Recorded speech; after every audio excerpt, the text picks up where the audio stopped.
Good afternoon, colleagues. Sorry I couldn't be with you in person. I'm working with my art club on making their T-shirts today. So, in my absence, you're getting me via recording. So here's the deal: with the AP Steering Committee information, there's really two things I want to talk to you about, or at least make you aware of. The first one is right here with the AP Central College Board News. Okay, so if you come in here and you click on that, you're going to be launched over to the College Board AP Central. There's a big changes that are coming through, so I'd like you to take a look at them. Biggest thing that I want you to understand is those of us that teach AP that give traditional tests, for example, like we're assessed via multiple choice questions, short answer, essays, and whatever, there's going to be a lot of stuff that's going to be changing.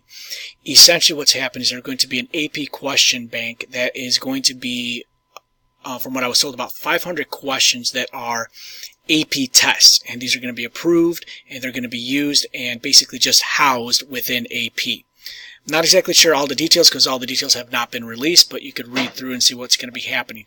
There's also talk about changing how AP Central is used for students. For example, as of right now, AP Central is used, students go there and they just look up when their tests are and maybe some study habits, this, that, and the other. But now what's going to be happening is they're going to be creating actual unit tests and exams that students can actually take. And the cool thing is that when students do those kinds of things, or you write a test or unit test via AP Central, you're actually going to get some data back on that. So if it's about a specific unit, they'll have specific questions that you could choose from. They'll take the unit test or whatever it is that you want to give them, and then you get data back on it. So that's kind of interesting, but again, this is just something that's going to be coming. You could see basically dates are going to be in here, so take a look at that. It doesn't really apply to all of us, but it is something I want you to be aware of. Next thing I want you to want to point out is going to be the Equity and Excellence Tutoring Guidelines.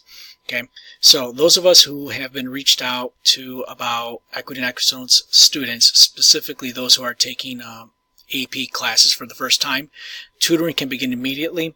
There was 40 registrants from the AP boot camp over the summer, and basically what we were doing is we were prepping students with both academic and social emotional issues, so trying to help them so that they could succeed.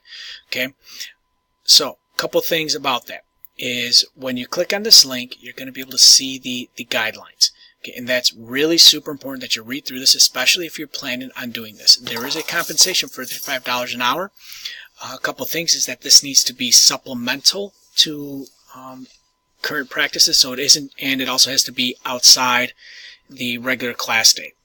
Okay, so basically what that means is that, no, you cannot just meet with somebody during your lunch hour or during your planning period or talk to them after school and then bill the school $35 an hour.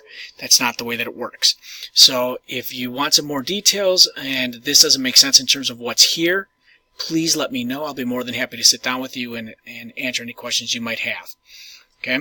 But I think everything is pretty, what's the word I'm looking for? Pretty flushed out in this. Okay? And then finally, in regards to these tutorings, there's things that we've talked about in terms of the committee goals. So we are going to be looking at providing support options during lunchtime. Instead of like just pushing kids into study halls, we want to look and see about using the lunch, what do we call it, the SSPs more efficiently. And also looking at supporting increased numbers of AP teachers to attend the AP National board meetings and whatnot. Okay, so that's it for me in terms of the AP Steering Committee. I believe my information from Danson is pretty easy to read and understand. If you have any questions, please reach out. Alright guys, take it easy. We'll see you later. Bye.